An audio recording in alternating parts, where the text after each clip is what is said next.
Cristel Fulgar nag-celebrate ng kanyang ika-30th birthday kasama ang Korean boyfriend. Ang YouTuber na si Cristel Fulgar ay nagbahagi ng sweet moments kasama ang kanyang South Korean boyfriend na si Ha Soo Hyuk na nag-celebrate ng kanyang 30th birthday noong December 29. Season 30, Episode 1, ang kanyang caption sa kanyang post. Matatanda ang opisyal na inanunsyo ni Cristel ang kanilang relasyon noong November. Bumuhos naman ang pagbati para kay Cristel sa kanyang kaarawan. Marian Rivera at Dingdong Dantes nag-renew ng kanilang vows sa kanilang 10th wedding anniversary. Ibinahagi nga ni Dingdong Dantes sa kanyang Instagram stories ang ilang mga larawan ng kanilang vow renewal ceremony ni Marian Rivera.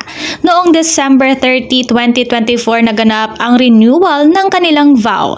Ipinagdiriwang ng Kapuso Royal Couple ang kanilang ika-10th anniversary ng kanilang kasal at kasama nga nila sa selebrasyon ang kanilang anak na si Ate Zia at Baby Sixto.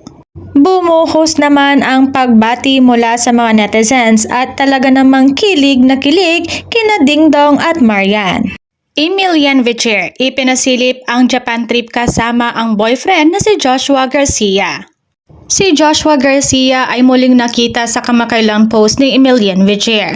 Sa kanyang Instagram page, ibinahagi ng Filipina-French golfer ang isang serye ng post na nagpapakita ng mga larawan na kuha sa kanyang bakasyon sa Japan.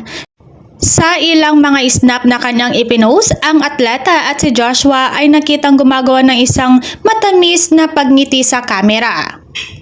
Ang sweet photos at post ni Emilian Vicher na nagtatampok sa aktor na si Joshua Garcia ay umiikot na ngayon sa social media na talaga namang umani ng positibong komento mula sa mga netizens.